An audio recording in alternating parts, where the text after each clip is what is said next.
দীর্ঘদিন জেল খেটে বেরিয়ে নতুন জীবনের আশায় কান্নাপ্পা পাড়ি জমায় মালয়েশিয়ায়। তবে সেখানে গিয়ে সে পড়ে আরো বড় বিপদে। গার্লফ্রেন্ডকে সাহায্য করার চক্করে সে তো ব্যাংকই লুট করে বসে, এবার তো পুলিশ সহ তার পেছনে পড়ে যায় এক ভয়ঙ্কর মাফিয়া। এখন এটাই দেখার পালা যে সে কি পারবে এদের সবার হাত থেকে নিজেকে বাঁচাতে, নাকি শেষ পর্যন্ত তাকে ধরা পড়তে হবে। চলুন সেটাই দেখে আসা যাক আজকের গল্পে। মুভির নাম এস।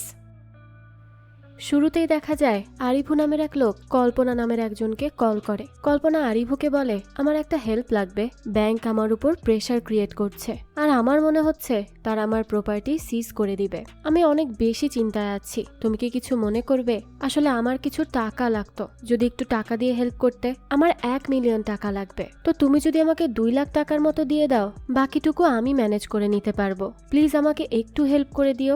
যদিও আমি জানি তোমার মতো ধনীদের কাছে এই টাকাটা খুব বেশি নয়, তাই যদি পারো তাহলে একটু হেল্প করো। দৃশ্য পরিবর্তন হয় আর আমরা দেখতে পাই দুবাইয়ের সেন্ট্রাল প্রিজন। সেখানে চিদাম্বারাম নামের একজন জেল খাটছিল। তো চিদাম্বারাম কল করে কান্নাপ্পা নামের একজনকে। কান্নাপ্পা তখন এয়ারপোর্ট থেকে কথা বলছিল। চিদাম্বারাম তাকে জিজ্ঞেস করে, তুমি কি করবে? কান্নাপ্পা বলে, আমি সিদ্ধান্ত নিয়েছি আমি আমার অতীতের সবকিছু ভুলে যাব আর এক নতুন পরিচয়ে একটা নতুন জীবন শুরু করব। বাকি 4-5 জনের মতো স্বাভাবিক একটা জীবন চাই আমি। চিদাম্বারাম এসব শুনে বলে, হ্যাঁ সব সময় তো এরকমই বলো, তারপর দেখা গেল কারোর সাথে ইমোশনালি জড়িয়ে গেলে আর পরে সব শেষ। একটা কথা মাথায় রেখো, তুমি মাত্রই কিন্তু জেল থেকে বেরিয়েছো, তাই আবারও যদি উল্টোপাল্টা কোনো সিদ্ধান্ত নিয়ে নাও আর আবারও জেলে আসো, তাহলে কিন্তু আর ছাড়া পাওয়ার কোনো আশা নেই। মনে থাকবে তো? এর মাধ্যমেই বোঝা যায় যে কান্নাপ্পা কোনো কারণে জেল খেটে বের হয়েছে। যাক, তো কান্নাপ্পা বলে, হ্যাঁ মনে থাকবে। ওপাশ থেকে চিদাম্বারাম বলতে থাকে, ওকে আমি এখন কল রাখছি আর একেবারে কথা হবে জেল থেকে বেরিয়ে।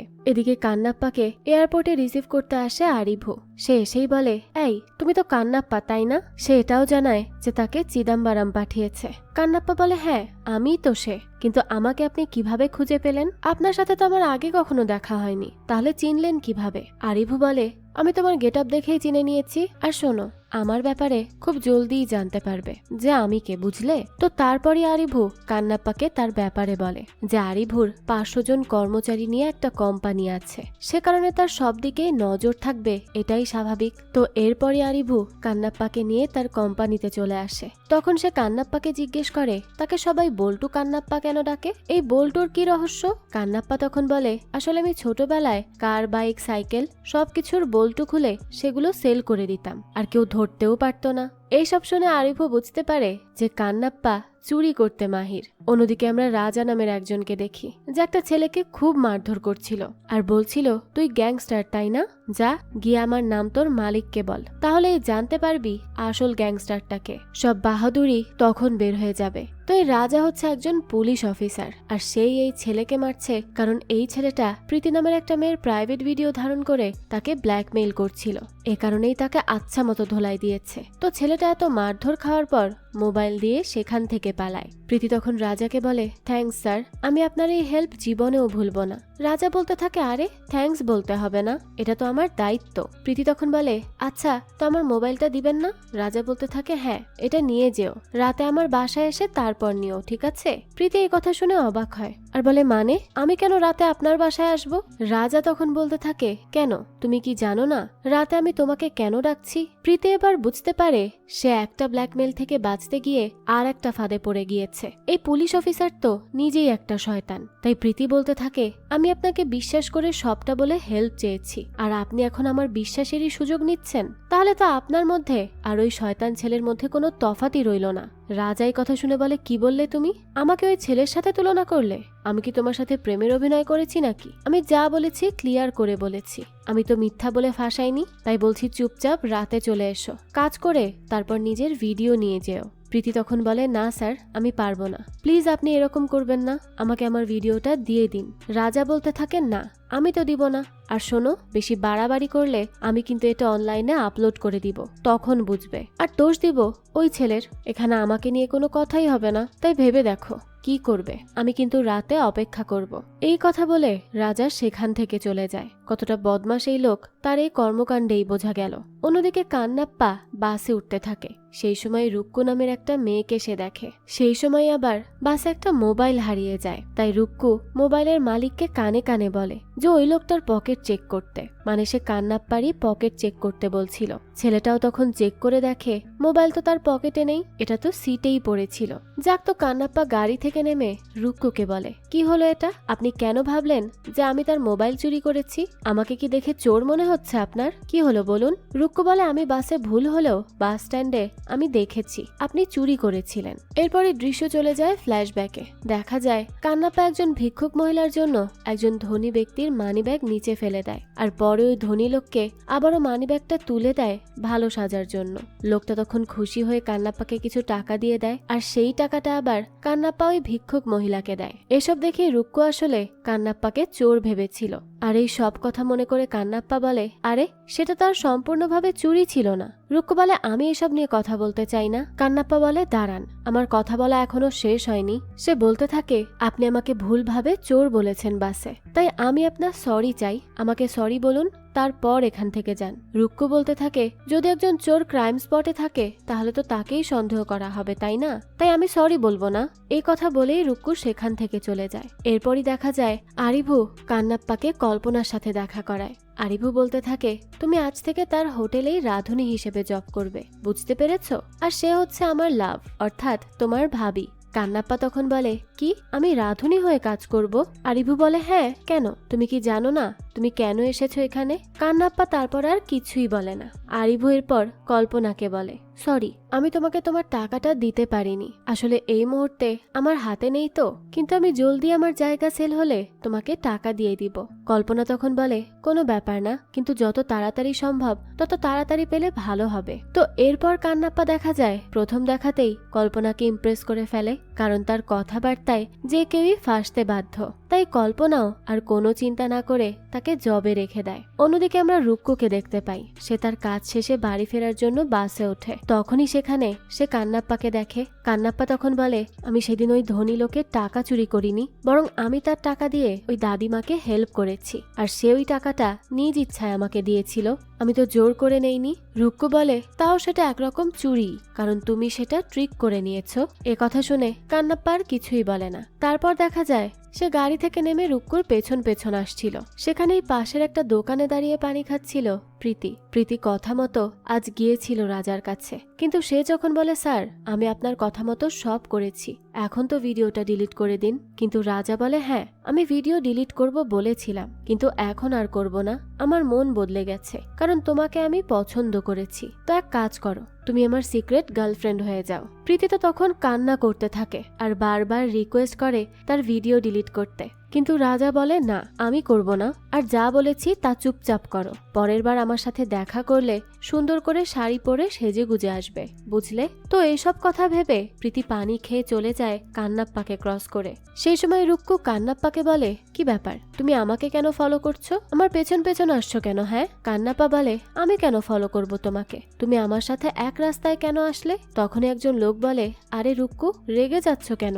কান্নাপ্পা তো এখানেই থাকে, আরিভুর গেস্ট সে, আর তোমার প্রতিবেশী। তো এবার দেখা যায় রুক্কুর স্টেপ ফাদার হলো রাজা, আর রুক্কু তাকে একদমই পছন্দ করে না, কারণ তার স্বভাব চরিত্র খুবই জঘন্য। তাই রুক্কু অনেকগুলো জব করে রাজার থেকে বাড়ির শেয়ার কেনার জন্য, আর যাতে করে সে রাজার টর্চারের থেকে মুক্ত হতে পারে। তাই আজ এসেই আগে সে রাজাকে আজকের টাকাটা দিয়ে দেয়। পরে সে বারান্দায় যায় আর দেখে তার দিকেই তাকিয়ে আছে কান্নাপ্পা। কান্নাপ্পা তখন নিচে রাজাকেও ফলো করে। সে তাকে দেখে কিছু একটা সন্দেহ করেই ফেলে। পরদিন রাতের বেলা দেখা যায় রুক্কু একটা রেস্টুরেন্টে তার পার্ট টাইম জব করছিল। সেখানে কিছু ছেলে তার সাথে আজে বাজে কথা বলতে থাকে। এসব তো রুক্কুর একদমই ভালো লাগে না, তাই সে তার ম্যানেজারকে এ ব্যাপারে জানায়। তখন সে বলে, এসব ইগনোর করেই কাজ করতে হবে, এরকম অনেক ছেলেরা আসে, কিন্তু এইসব দিকে খেয়াল করতে গেলে তো কেউই কাজ করতে পারবে না। তখনই সেখানে কান্নাপ্পা আর কল্পনা চলে আসে, আর কল্পনাকেও একইভাবে আজে বাজে কথা বলে ছেলেগুলো। তখনই কান্নাপ্পা ওই ছেলেগুলোকে খুব মারধর করে, আর কল্পনাকে বলে, তোমাকে যেভাবে কথা বলেছে তুমিও তার জবাব দাও। তো কল্পনা তাদেরকে মারার আগে রুক্কু এসে মারে, আর তার রাগটা ইচ্ছা মতো মেটায়। রুক্কুর এই মার দেখে তো কান্নাপ্পা হাসতে থাকে আর রুক্কো নিজেও হাসে, কারণ সে বুঝতে পেরেছে কান্নাপ্পা কোনো খারাপ মানুষ নয়। সে নারীদের সম্মান রক্ষা করতে জানে, আর তাকে কেউ হেল্প করতে পারলে সেটা একমাত্র কান্নাপ্পাই করতে পারবে। তো এরপরই বাড়ি ফেরার পর কান্নাপ্পাকে বারান্দায় দেখে শীষ দেয় রুক্কো, আর এখান থেকেই শুরু হয় তাদের বন্ধুত্ব। প্রতিদিনই তারা একে অপরের সাথে দেখা করে, কথা বলে, বেশ ভালোই যাচ্ছিল সবকিছু। তো আজ একটা ড্রেস শপে রুক্কো অনেক বকাবকি শোনে, কারণ সে তার সেল টার্গেট কমপ্লিট করতে পারেনি। তাই ম্যানেজার বলে যায়, যদি তুমি আজ নিজের টার্গেট ফুল করতে না পারো তাহলে তোমার জব চলে যাবে। তখনই সেখানে কান্নাপ্পা আসে আর রুক্কুর সাথে কথা বলার চেষ্টা করে। কান্নাপ্পা তো আর রুক্কুর জবের টার্গেটের ব্যাপারে জানতো না, তাই সে তার সময় নষ্ট করছিল। রুক্কু তখন রেগে গিয়ে বলে, তুমি ড্রেস দেখছো, কিন্তু এগুলো কি কেনার সামর্থ্য আছে তোমার? তাহলে কেন আমার সময় নষ্ট করছো?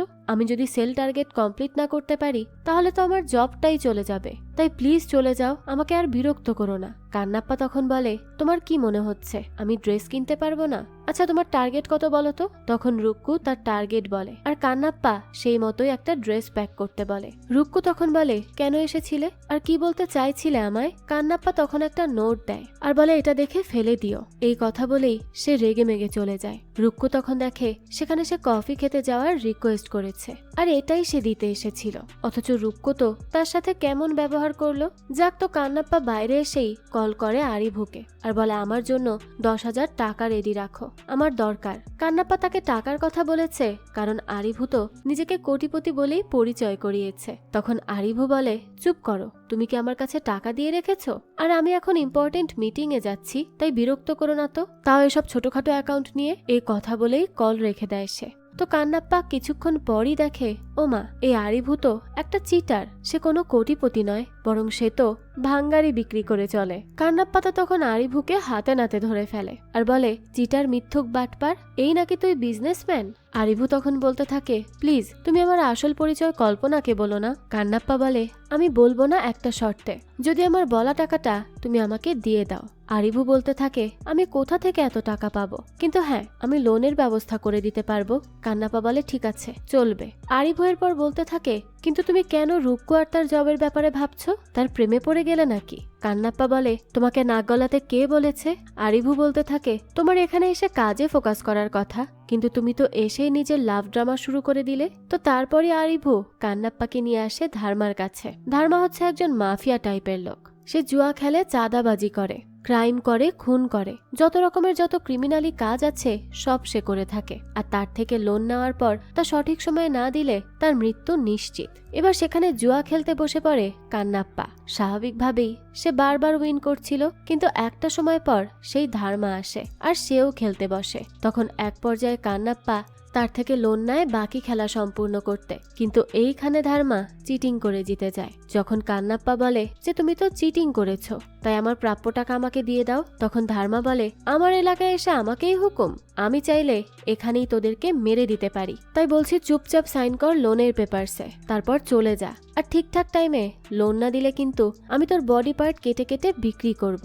তো কান্নাপ্পা কোনো কারণে আর তর্ক না বাড়িয়ে সাইন করে বাইরে চলে আসে, কিন্তু আরিভু মাফ চাইতে গিয়ে থাপ্পড় খেয়ে বাইরে আসে। কান্নাপ্পা তখন বলে, আমি বলেছিলাম না কথা না বলে আসতে, তাহলে কি আর এই থাপ্পড়টা খেতে হতো বোকা? আরিভু বলে, তুমি কি তাদের স্মোক পাইপ চুরি করে এনেছো? কান্নাপ্পা বলে, হ্যাঁ।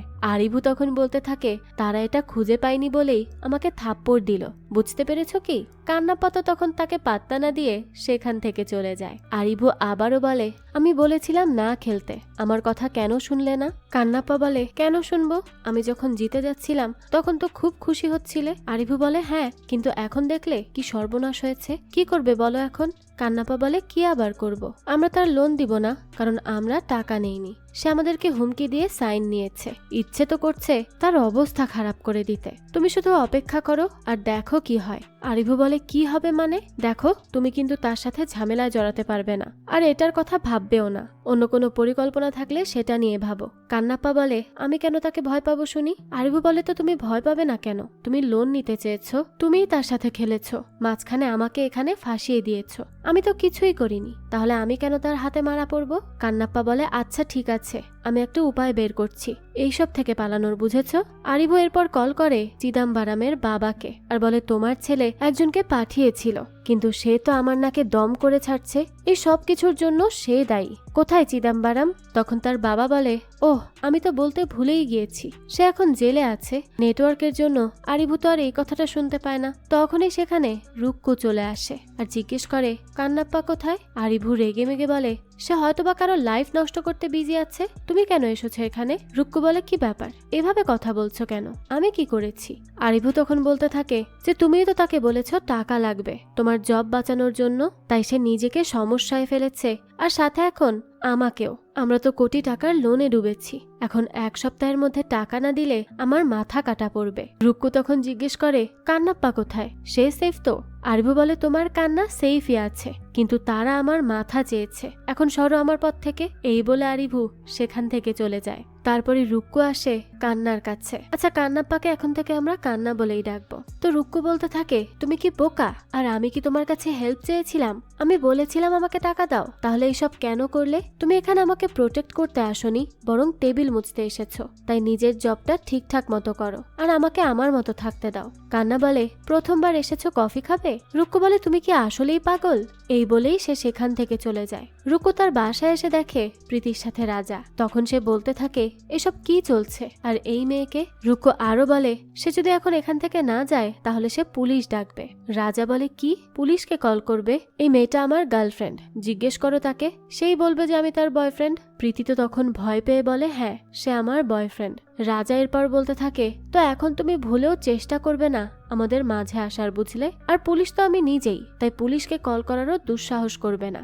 আগামী 2 ঘন্টা বাসার ভেতরে আসবে না, বুঝলে? এই বলেই রাজা প্রীতিকে নিয়ে ভেতরে চলে যায়। আর রুক্কু তখন দেখে উপর থেকে তাকে দেখছে কান্না, তাই সে সেখান থেকে চলে যায় একটা জায়গায়, সেখানে কান্নাও যায়। রুক্কু তখন বলে আমি যখন 15 বছরের ছিলাম তখনই আমার বাবা মারা যায় হার্ট অ্যাটাকে। তারপর এই লোক আমার মাকে কনভিন্স করে বিয়ে করে। মা যতদিন বেঁচে ছিলেন সব ঠিকঠাক ছিল, কিন্তু মা মারা যাওয়ার পরই তার আসল রূপ বেরিয়ে আসে। আমাকে সে বলেছে বাড়িটা তার, কারণ সে মাকে বিয়ে করেছে, তাই তার টাকা না দিলে সে যাবে না আর এরকম নোংরামি করে যাবে। আমি ভেবেছিলাম টাকা তার মুখে ছুঁড়ে ফেলে ঘর থেকে বের করব আর আমার বাবার ঘরকে আবারও আগের মতো পবিত্র করব, কিন্তু সেটাও হচ্ছে না। তো আমি একটা রিয়েল এস্টেট ডিল ক্র্যাক করছি, সেটার টাকা তোমাকে দিব।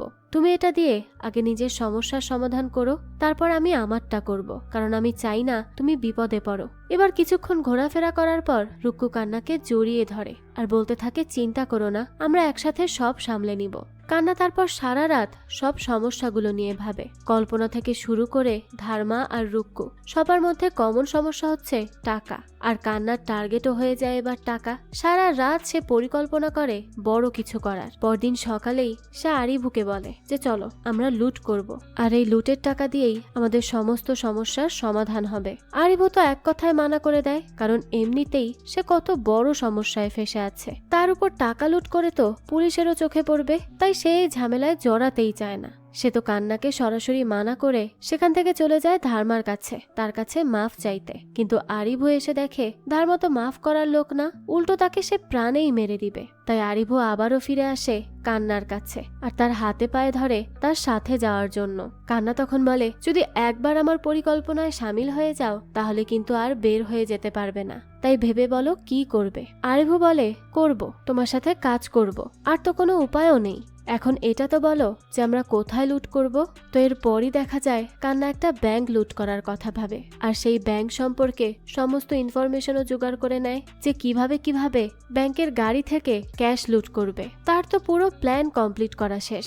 এবার পরদিনই সেই মতো কাজে লেগে পড়ে কান্না। সময় মতো সে গাড়িতে গ্যাস ছড়িয়ে সিকিউরিটিদের বেহুশ করে দেয়, তারপরই সব ক্যাশ কালেক্ট করতে শুরু করে। ওইদিকে তো তখন ইমার্জেন্সি অ্যালার্ট কন্ট্রোল রুমে চলে যায়, পুলিশও এদিকে চলে আসে। কান্না তো তখন সেখানে পুলিশদের সাথে লড়াই করে দ্রুত বাইকে উঠে পালাতে থাকে। অনেক লম্বা সময় ধরে কান্না আর পুলিশের মধ্যে চলে ইঁদুর বেড়ালের খেলা। আর একটা সময় পর কান্না সিলিন্ডারের গ্যাস ফেলে পুলিশকে আটকে দেয়। পুলিশ তো আর তাকে ধরতে পারে না, আর সেও তখন সেখান থেকে পালাতে সক্ষম হয়। এরপর দেখা যায় কান্না পালিয়ে নিজের ড্রেস চেঞ্জ করে নেয় আর আরিবুর সাথে চলে যায়। এইদিকে লুটের কথা সব দিকে ছড়িয়ে যায়। মিডিয়া তো হাজারটা প্রশ্ন করছে পুলিশকে যে এত বড় ব্যাংক লুট হয়ে গেল, পুলিশ কি করলো, কেন তাকে হাতের নাগালে পেয়েও তারা ধরতে পারলো না, তারা কিভাবে এতটা অপারগ হতে পারলো। পুলিশরা আসলে এবার সবার কথার মধ্যে পড়ে যায়। অন্যদিকে আরিভু কান্নাকে বলতে থাকে, তাহলে তুমি অনেক টাকা পেয়েছো, ভারী লাগছে, আর আমরা সেফ তো, কোনো সমস্যা হবে না তো? কান্না বলে, হ্যাঁ হ্যাঁ আমরা সেফ, কোনো ঝামেলা নেই। এদিকে আবার পুলিশ জানতে পারে যে একজন লুটেরার মুখ দেখেছে, আর এটা সেই পুলিশ অফিসার যাকে কান্না মেরেছিল, তাই সে কান্নাকে দেখলেই চিনতে পারবে। অন্যদিকে আরিভু কান্নাকে বলে, তুমি এরকম ভারী ভারী হয়ে কথা বলছো কেন, কেউ কি তোমার ফেস দেখেছে? কান্না বলে, না, আমাকে কেউ দেখেনি, আমরা সেফ। আরিভু তখন বলে, ও তাহলে আমরা ধারমার টাকাটা দিতে পারবো, সেই সাথে অনেক মজাও করব, তাই না? সে তো অনেক বেশি এক্সাইটেড ছিল। এরপরই তারা বাসায় এসে টাকাগুলো বের করে, যেখানে $20 মিলিয়ন ছিল। আরিভু তখন বলে, রুপিতে কত হবে? কান্না বলে, এই তো সব মিলিয়ে 40 কোটি রুপি। আরিভুর তো এই কথা শুনে চোখ কপালে ওঠার অবস্থা। এতগুলো টাকা তো সে জীবনে চোখেও দেখেনি। টিভিতেও তখন এইসব নিয়েই নিউজ হচ্ছিল। কান্না তখন আরিভুকে বলে, এইসব টাকা দিয়ে কিছু কিনতে যাবে না, তাহলেই ঝামেলা। আরিভু তখন জিজ্ঞেস করে, কিন্তু কেন? কান্না বলে, কারণ এটা ব্যাংকের টাকা, তাই স্বাভাবিকভাবেই এতে সিরিয়াল নাম্বার রয়েছে, আর সেটা ট্রেস করেই পুলিশ তাদেরকে ধরার চেষ্টা করবে, তাই যদি ধরা পড়ার ইচ্ছা না থাকে তাহলে চুপচাপ থাকো। আরিভু বলে, তার এই টাকা দিয়ে কি কাজ? কান্না বলতে থাকে, এগুলোকে ডার্ক ওয়েবের মাধ্যমে বিটকয়েনে রূপান্তর করতে হবে, তারপর ইউজ করা যাবে, তার আগে নয়। আরিভু তখন বলতে থাকে, আচ্ছা তুমি কি আসলেই একজন রাঁধুনি? না মানে এইভাবে এত ডিটেলস কিভাবে জানো? তুমি আসলে কে? কি তোমার সত্যিকারের পরিচয়? আমাকে তো বলা হয়েছিল তুমি রাঁধুনি। কান্না তখন কিচ্ছু না বলে হেসে সেখান থেকে চলে যায়। এদিকে পুলিশ অফিসার কান্নার ফেস সিসি ক্যামেরাতে দেখার ট্রাই করে, কিন্তু সেখানে তার ফেস হাইড করা ছিল। এরপরই অফিসার টাকার সিরিয়াল নাম্বারগুলো সব মার্কেটে চেক করতে বলে যে কেউ আসলো কিনা সেই টাকাগুলো খরচ করতে, কিন্তু তারা কোনো কিছুরই খবর পাচ্ছিল না। তখনই সেখানে সিনিয়র অফিসার আসে আর ইন্সপেক্টর দানিশকে বলে, কি খবর কেসের? দানিশ জানায়, এখনো ইনভেস্টিগেশন চলছে স্যার, তবে সেরকম কিছুই এখন পর্যন্ত আমাদের হাতে আসেনি। এসব শুনে তো অফিসার রেগে যায় আর বলে, কি বললে? এখনো ইনভেস্টিগেশন চলছে? কোনো লিড পাওনি? তুমি কি বুঝতে পারছো দিনের আলোয় লুট করার মানে কি? আমার উপর কত প্রেশার আছে জানো? তোমাকে আমি 1 সপ্তাহ সময় দিলাম, এর মধ্যে এই কেসের সমাধান করবে, বুঝলে? ড্যানিশ বলে, হ্যাঁ স্যার, আর সরি স্যার, আমি খুব জলদি এটা সমাধান বের করব, আমি চেষ্টা চালিয়ে যাচ্ছি। এদিকে কান্নার রুক্কুকে এসে বলে, তুমি কাল রাজাকে বলবে আসতে, আমরা তার টাকাটা ক্লিয়ার করব। রুক্কু তখন অবাক হয়ে বলে, মানে কিভাবে? এত টাকা কোথা থেকে পাবো আমরা? কান্না বলে, সেটা তোমাকে ভাবতে হবে না, তুমি তোমার কাজ করো, বাকিটা আমি দেখে নিব। তো এখান থেকেই সে একটা খবরের কাগজ কিনে নেয় আর দেখে তার মতোই একটা ছবি এঁকে পুলিশ ছাপিয়ে দিয়েছে। বাড়ি এসে কান্না বলতে থাকে, আমাকে কি এটার মতো লাগছে আরিভু? আরিভু বলে, আরে না, একদমই না, কিন্তু কেন? কান্না তখন বলে, তাহলে আর চিন্তা করে লাভ নেই, তাই না? তখনই টিভিতে নিউজ হয়, ব্যাংক লুট করার অপরাধে ধার্মাকে গ্রেফতার করা হয়েছে, কারণ ক্রাইম স্পটে যে গান পাওয়া গিয়েছে সেটাতে ধার্মার ফিঙ্গারপ্রিন্ট মিলেছে। এই নিউজ দেখে আরিভু বলে, এই সব কিভাবে সম্ভব হচ্ছে? ব্যাপারগুলো তো খুবই অদ্ভুত। কান্না স্যার, আপনি কি আমাকে বলবেন এসব কি হচ্ছে?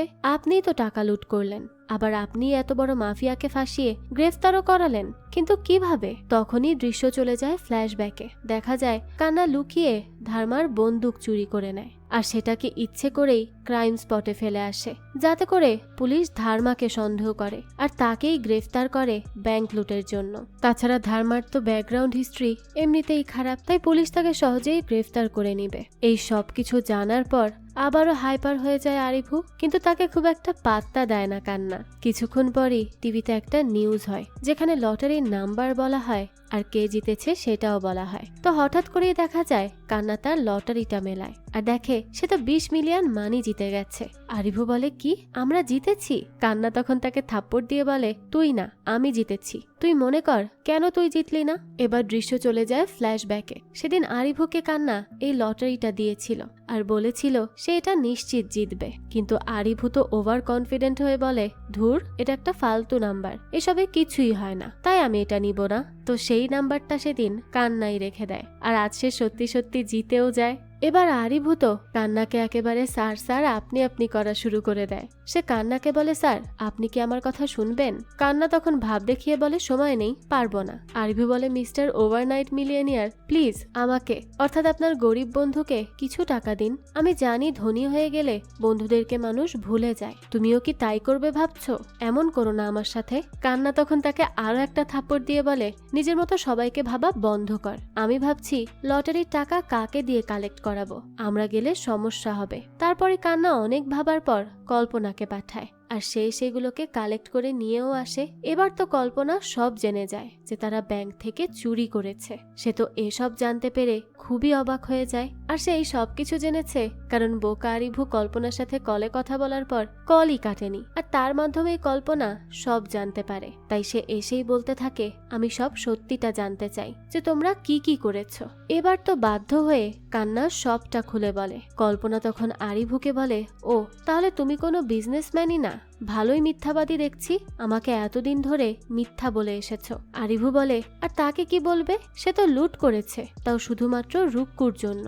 তো আমি কি তোমার জন্য এতটুকু মিথ্যা বলতে পারি না? কল্পনা তখন তাকে কিছু না বলে কান্নাকে বলে যে, সত্যিই কি তুমি এসব রুক্কুর জন্য করেছো? কান্না বলে, হ্যাঁ তার জন্যই, কারণ তার টাকার খুব প্রয়োজন। কল্পনা এইসব শুনে বলে, বাহ তুমি তো খুব সুইট। আর আরিভু, তোমার কি সমস্যা এতে? হ্যাঁ, কান্না আমাদের সবার সমস্যা একসাথে সমাধান করেছে, আর এখন এসব না ভেবে আমাদের উচিত এনজয় করা, তাই তুমি একটু চুপচাপই থাকো।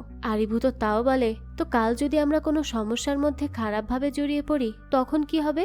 একবারও কি ভেবে দেখেছো? কল্পনা বলে, এত ভেবে কি হবে, এত ভেবে কে কবে কি পেয়েছে শুনি। এখন যা আছে তা নিয়েই আমাদের খুশি থাকা উচিত, এত ভাবনা চিন্তা করে সময়টা নষ্ট করা উচিত নয়। এদিকে তো দেখা যায় ধার্মা জামিনে ছাড়া পেয়ে যায়, এরপরই সে লেগে পড়ে তাকে খোঁজার জন্য যে তাকে ফাঁসিয়ে দিয়েছে। কার এত সাহস যে ধার্মার সাথে এমনটা করতে পারে? সে তো এসব নিয়েই ভাবছিল। অন্যদিকে দেখা যায় কান্না রুক্কুকে সেই ড্রেসটা পাঠায় আর একটা গাড়ি পাঠায় তার কাছে আসার জন্য। রুক্কু তো সেটা দেখে অনেক বেশি খুশি হয়ে যায়, কারণ এই ড্রেসটা তো সে কিনতে চেয়েছিল। তাই সে খুব খুশি মনে সেই ড্রেস পরে কান্নার সাথে দেখা করতে চলে আসে। তো সেখানে আসার পরই কান্না এসে রুক্কুকে ফুলের বুকেটা দেয়, সেই সাথে তাকে ক্যাশ টাকাও দেয়। রুক্কু তো এসব দেখে অনেক বেশি অবাক হয়ে যায়। সে তাকে বারবার জিজ্ঞেস করতে থাকে সে এত টাকা কোথা থেকে পেল। কান্না বলে, দেখো আমি বলছি, তুমি প্যানিক করো না, আমাকে এই টাকাগুলো কল্পনা ধার দিয়েছে, তাই এত চিন্তা করার কিছু নেই, আমি ধীরে ধীরে ধার শোধ করে দিব। রুক্কু তখন বলে, কিন্তু কিভাবে দিল এতগুলো টাকা? এতগুলো টাকা কেউ ধার দেয় নাকি? কান্না বলতে থাকে, সে 20 মিলিয়ন টাকা লটারি জিতেছে, আর আমরা যেহেতু বন্ধু তাই সে সেখান থেকেই কিছু টাকা আমাকে ধার দিয়েছে, সেটা দিয়ে আমি ধার্মা আর তোমার সমস্যার সমাধান করছি, এতে কি প্রবলেম বলো তো? রুক্কু এই সবকিছু শুনে তাকে বলতে থাকে, আচ্ছা তুমি তো একজন রাঁধুনি, তাহলে সে তোমাকে এত বড় অ্যামাউন্ট কিভাবে ধার দিল? তোমার উপর কিভাবে বিশ্বাস করলো যে তুমি তার এতগুলো টাকা তাকে ফিরিয়ে দিতে পারবে? কান্না তখন বলে, এত কেন ভাবছো বলো তো? আমি তো বলেছি আমি সব সামলে নিব, তুমি আগে রাজাকেই টাকাগুলো দাও, তার থেকে নিজের পিছু ছাড়াও। তখনই দেখা যায় রাজা দূর থেকে কান্নাকে দেখে। সে তো তাকে দেখা মাত্রই চিনে ফেলে, কারণ সেদিন যে একমাত্র পুলিশ কান্নাকে দেখেছিল সেটা আর কেউ না, এই রাজাই ছিল। এবার তো রাজা এসে সেই টাকাগুলো চেক করে আর বলে, ও তাহলে তুমি কারেন্সি বদলে দিয়েছো, ভালোই বুদ্ধি দেখছি তোমার। তবে দেখো সেখানে 100-র মতো পুলিশ ছিল, কিন্তু তার মধ্যে আমি একমাত্র যে তোমাকে চিনেছি, ভাগ্য বলে এটাকে, বুঝলে? তো তারা যখন এসব কথা বলছিল তখনই রুক্কু বলে, এখানে কি কথা হচ্ছে শুনি? কান্না বলে, না কিছু না। রাজা তখন বলে, তো একা কথা বলতে চাও, চলো তাহলে একটু গোপনে গিয়ে কথা বলি। কান্না তখন রুক্কুকে বলে, তুমি চিন্তা করো না, আমি তার সাথে কথা বলেই আসছি। কান্না এরপর আলাদা এসে রাজাকে বলে যে আমি তোমার ইচ্ছে মতো টাকা দিয়ে দিব, আর এইসব এখানেই সেটেল করবে, বুঝলে? এসব যেন বাইরে না যায়। রাজা তখন বলতে থাকে, তুমি আমাদের দেশে এসে আমাদেরই টাকা লুট করেছো, তারপর একজন পুলিশের পায়ে গুলিও করে দিয়েছো। এত কিছু করার পর তোমার আবার সাহস হয় কিভাবে টাকা দিয়ে আমার সাথে ডিল করার? আর এই একটা ছবি, এই ছবিটা যদি আমি লুক অ্যালাইকে দেই তাহলে বুঝতে পারছো তোমার কি হবে? তুমি ধরা পড়ে যাবে, আর এরপর সারা জীবন জেলের পেছনেই কাটাতে হবে, সেখানে পচে মরবে তুমি, বুঝলে? তাই বলছি তুমি পালানোর একদম চেষ্টা করবে না। এই কথাটা বলেই সে টাকা নিয়ে সেখান থেকে চলে যায়। এদিকে আরিভু বাইরে দেখে যে সেখানে তো ধার্মা আর তার লোক রয়েছে, তারা তো এদিকেই আসছে। এটা দেখা মাত্রই সে সেখান থেকে পালাতে শুরু করে।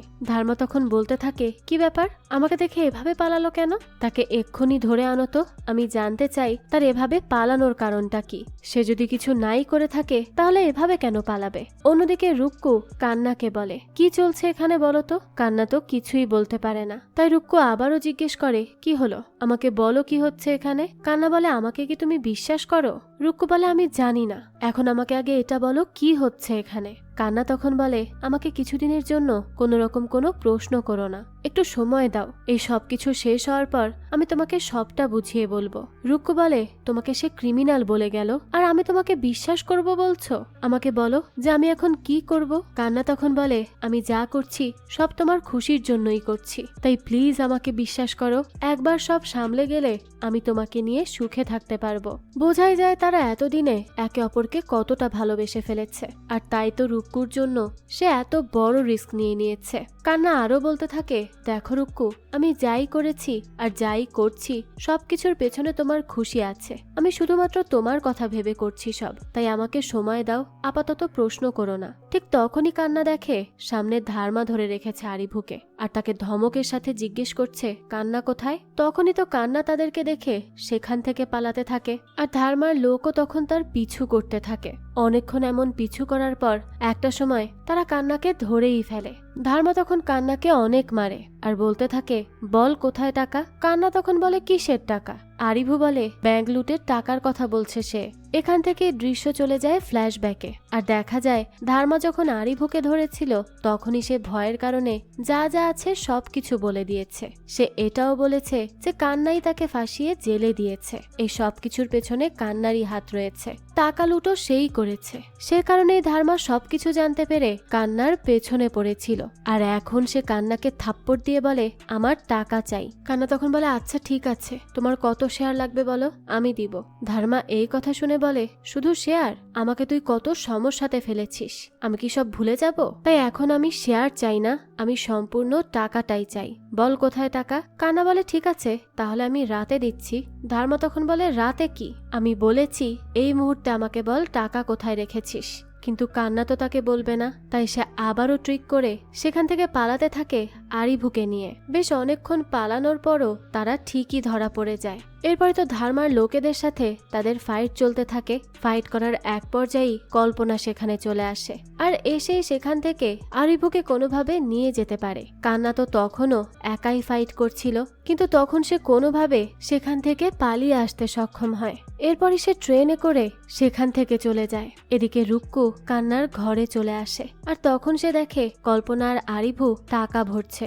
রুক্কু এসব দেখে বলে যে কি চলছে এখানে কল্পনা? ওইদিকে ধার্মা রাজা সব তো তার পেছনে পড়ে আছে আর এখানে এত টাকা, আমাকে কি তুমি সত্যিটা বলবে প্লিজ? আমি তো কিছুই বুঝে উঠতে পারছি না। তারপরে কল্পনা সবটা বলে দেয় রুক্কুকে। সে বলে, এই সবকিছু সে শুরু করেছে শুধুমাত্র তোমার জন্য আর এখন আমরাও এতে জড়িয়ে গিয়েছি। সেই সময় সেখানে কান্না চলে আসে আর বলে, তোমরা তাকে বলে দিয়েছো? কল্পনা বলে, সে এখানে এসে পড়েছে, তাই আমার হাতে অন্য কোনো অপশন ছিল না। আরিভু বলতে থাকে, রাজা কিভাবে জানলো যে তুমি লুট করেছিলে? কান্না বলে, সে সেদিন অন ডিউটি ছিল। আরিভু এটা শুনে বলে, ও তাহলে আমরা সব দিক থেকেই ধরা পড়েছি। ধার্মা তো ছিলই, এখন রাজাও এসে পড়েছে। কান্না বলে, না, রাজা কাউকে সত্যিটা বলবে না। কল্পনা তখন বলতে থাকে, কিন্তু কেন বলবে না? ফ্ল্যাশব্যাকে দেখা যায় রাজাও ধার্মার মতো কান্নাকে বলেছে যে আমি সম্পূর্ণ টাকাটা চাই, আমাকে টাকা দিয়ে তুমি তোমার দেশে ফিরে যাও, তাহলে আর কোনো ঝামেলা হবে না। তো তারপরে কান্না রুক্কুর সাথে আলাদাভাবে কথা বলতে আসে। সে রুক্কুকে বলে, রাজা তাকে বলেছে সে টাকা তো চাই, সাথে রুক্কুকেও চায়, কারণ সে রুক্কুকে 16 বছর বয়স থেকে দেখে আসছে, তাই তাকে তো সে ছাড়বে না, এখন কান্না যত টাকাই দিক না কেন। তো এই সব জানার পর রুক্কুর খুব রাগ হয় আর সে বলে, এত কিছু শোনার পর তুমি রাজাকে ছাড়বে? আমি তো তাকে মেরে ফেলবো। কান্না তখন তাকে আটকে বলে, রাগ করো না, শান্ত থাকো, আমি একটা আইডিয়া বের করে রেখেছি, তুমি চিন্তা করো না, আমি সবকিছুর প্রাপ্য হিসেব তাকে ফেরত দিব। তো তারপরে কল্পনা ডাকে কান্নাকে আর সে নিচে এসে দেখে কল্পনার বাড়ি পর্যন্ত ধার্মা পৌঁছে গেছে আর বেশ হুমকি ধামকি দিয়ে এসেছে তার ফ্যামিলিকে। এবার কান্না তার পরিকল্পনা অনুযায়ী প্রস্তুতি নেয়। ধার্মা তো আবারও কল করে কল্পনাকে আর বলে চুপচাপ টাকার খোঁজ দিতে, তাহলে সে তাকে ছেড়ে দিবে। না হলে তার মৃত্যু নিশ্চিত। কানা তখন কল কেটে নিজের সব প্রস্তুতি নিতে থাকে আর কল্পনাকে বলে ভয় পেলেই কিন্তু হাঁটতে হবে, তাই ভয় পাওয়া যাবে না। আর আমি কথা দিচ্ছি আমি কাউকেই ছাড়বো না, সবার শাস্তি আমি নিশ্চিত করে তবেই যাব। অন্যদিকে ধার্মা কান্নাদের চারিদিকে খোঁজার চেষ্টা চালিয়ে যায় আর রাজা তো টাকা পাওয়ার আশায় মজাই করে যায়। এদিকে কান্না একটা চার্ট করে তার সম্পূর্ণ পালানোর পরিকল্পনা তাদেরকে বলে। তারপর সবাইকে জিজ্ঞেস করে তারা তার সাথে একমত কিনা। রুক্কু বলে হ্যাঁ আমি একমত। আরিভু তখন বলে কি বলছো, তার সাথে যাবে? এরকম ভুল করো না। রুক্কু বলে আমি আমার সিদ্ধান্ত নিয়েই নিয়েছি, তোমার না যাওয়ার হলে যেও না। কল্পনাও তখন বলে আমিও একমত। এবার তো তারা দুজন মিলে টাকা গোছাতে শুরু করে। আরিভু কান্নাকে বলে এই পরিকল্পনা খুব ঝুঁকিপূর্ণ, ভেবে দেখো কিন্তু আমরা ধরা পড়লে সব শেষ হয়ে যাবে। কান্না বলে আচ্ছা তাই নাকি, আর এখন কি হবে জানো? ধার্মা এদিকেই আসছে আমাদের খোঁজে, আর এসেই প্রথমে তোমার মাথাটা কেটে আলাদা করবে, তাই ভাবতে থাকো কি করবে। এবার তো পরিকল্পনা অনুযায়ী প্রথমে কান্না রুকুকে মেকআপ করিয়ে দেয় আর বলে তুমি যাবে পুলিশ স্টেশনে রাজার নামে ডোমেস্টিক ভায়োলেন্সের রিপোর্ট করবে। ওদিকে ক্লাবে কল্পনা রাজাকে বিজি রাখবে। তো সেই মতনই সব হতে থাকে। এরপর আরিভুকে পাঠানো হয় যে কোনোভাবে যেন সে ধার্মাকে বাড়িতে ডেকে আনতে পারে। আরিভুও দেখা যায় তাকে লোভ দেখিয়ে নিয়েই আসে। ধার্মা তখন আরিভুর গলা ধরে বলে বল কোথায় সে। আরিভু বলে আমি জানি না, এইসব তার পরিকল্পনা ছিল তোমাকে এখানে আনার জন্য, আমি তো শুধুমাত্র তার কথা শুনেছি। এবার তো এক লম্বা ফাইট শুরু হয় কান্না আর ধার্মার লোকেদের সাথে।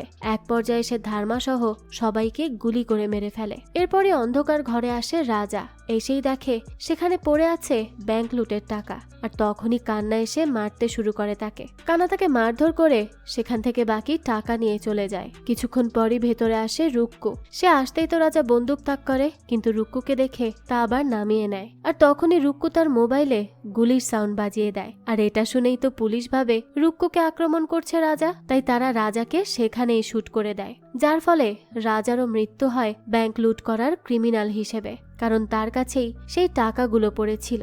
এবার পুলিশ এসে মিডিয়াকে জানায় যে ব্যাংকের টাকা অর্ধেক পাওয়া গিয়েছে ধার্মার বাড়িতে আর বাকিগুলো পাওয়া গিয়েছে রাজার বাড়িতে। আমরা সম্পূর্ণ ব্যাপারটা দেখার পর সিদ্ধান্ত জানাবো। তো এইদিকে কান্নারা চলে যায় খুব সহজেই। এবার পুলিশ স্টেশনে ইন্সপেক্টর দানিশ এসে তার সিনিয়র অফিসারকে বলে স্যার কেসের সমাধান হয়েছে, কিন্তু আমি তাও একটা বিষয়ে ডাউট করছি, বলবো কি সেটা? তার সিনিয়র তখন বলে যখন ব্যাংকের টাকা ফেরত পাওয়া গেছে ক্রিমিনালও ধরা পড়েছে, তাহলে আর কেন এটাকে টানতে হবে? আরো হাজারটা কেস পড়ে আছে, সেগুলোর দিকে নজর দাও। এই কেস ক্লোজ করা হলো এখন। এরপর তো দানিশ আর কিছুই বলতে পারে না, সে চুপচাপ সেখান থেকে চলে যায়। তারপরে মিডিয়াতেও এটা বলা হয় যে আসল ক্রিমিনাল ধার্মা এবং রাজা ছিল। এই ভিডিও দেখার পর রুক্কু কান্নাকে বলে তুমি যা চেয়েছিলে তেমনই সব হয়েছে, এখন আমাকে বলো তুমি আসলে কে, তোমার পরিচয় কি? কান্না বলে আমাকে কি সত্যি বলতে হবে? রুক্কু বলে হ্যাঁ বলতে হবে। ওদিকে আরিভুকে কল করে চিদাম্বারাম আর বলে কি হয়েছে, আমাকে খুঁজেছিলে? আরিভু বলে হ্যাঁ, তুমি যাকে পাঠিয়েছিলে সে তো এখন মিলিয়নিয়ার হয়ে গেছে। চিদাম্বারাম বলে কি বলছো কি, আমি যাকে পাঠাতে চেয়েছিলাম সে তো আমার সামনে তরমুজ খাচ্ছে, কারণ তার পাসপোর্ট হারিয়ে গিয়েছে তাই আর যেতে পারেনি। এবার তো আরিভু শকড হয়ে যায় আর বলতে থাকে আসল কান্নাপ্পা ওখানে থাকলে এখানে কে? আরিভু পরে কান্নাকে ডেকে বলে আই তুই কে বলতো? তখন কান্না শুধু হাসে, আর এরই সাথে গল্পটা এখানেই শেষ হয়ে যায়।